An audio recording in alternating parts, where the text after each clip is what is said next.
Bonsoir et bienvenue dans votre édition France 3 Pays de Corrèze. Ce soir, nous sommes à l'Herbeil, à proximité de Laval sur l'Uzège, pour parler du safran, l'or rouge de la Corrèze.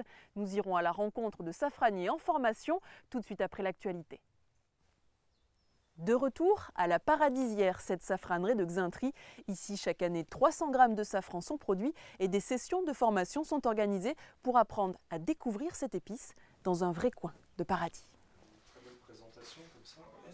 C'est une épice qui les fascine, à tel point qu'il y a 4 ans, Christian change de vie pour devenir safranier. Tu remplis pas la moitié de ton... Donc tu as quand même une exposition à l'oxygène, tu vois. Aujourd'hui, il transmet son expérience à ceux qui, comme lui, tenteraient bien l'aventure. Il y a eu une période où il y avait un gros engouement justement pour ça, parce que les gens avaient un peu le sentiment qu'on devenait facilement riche avec le safran. Même si on le vend 30 € le gramme, on ne se paye pas au SMIC horaire. Donc quand les gens ont vu un petit peu tout ça et qu'ils voient la difficulté aussi pour le commercialiser, voilà, ça fait un petit peu réfléchir. Alain est suisse. Chez lui, dans le canton du Valais, il cultive en amateur 100 mètres carrés de crocus à safran, soit une production de 67 grammes par an. Pour assister à cette formation de perfectionnement, il a fait 1500 km. Depuis le début, on voit beaucoup de détails où je ne faisais pas juste. Et puis ce matin aussi, la même chose. On a fait des choses vraiment très intéressantes. Des choses que je faisais pas. Je pensais que je faisais juste, mais je ne faisais pas juste du tout. Et après la théorie, la pratique, avec l'arrivée du soleil, les crocus sativus de Christian se sont ouverts. La récolte du safran peut commencer.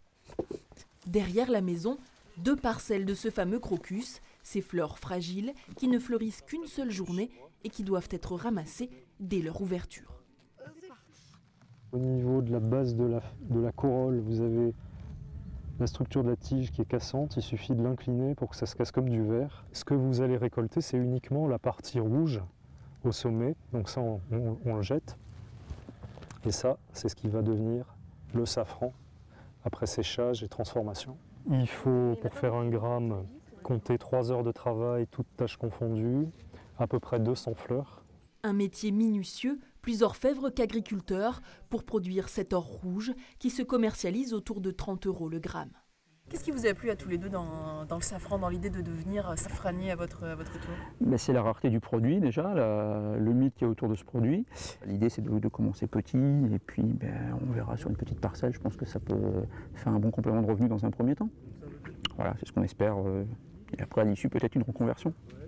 Depuis 5000 ans, le safran est connu pour ses vertus. Antidépression, anti-cancer ou encore épice de la zénitude. Surtout quand pour émonder la cueillette du jour, il ne faudra pas moins de 4 heures.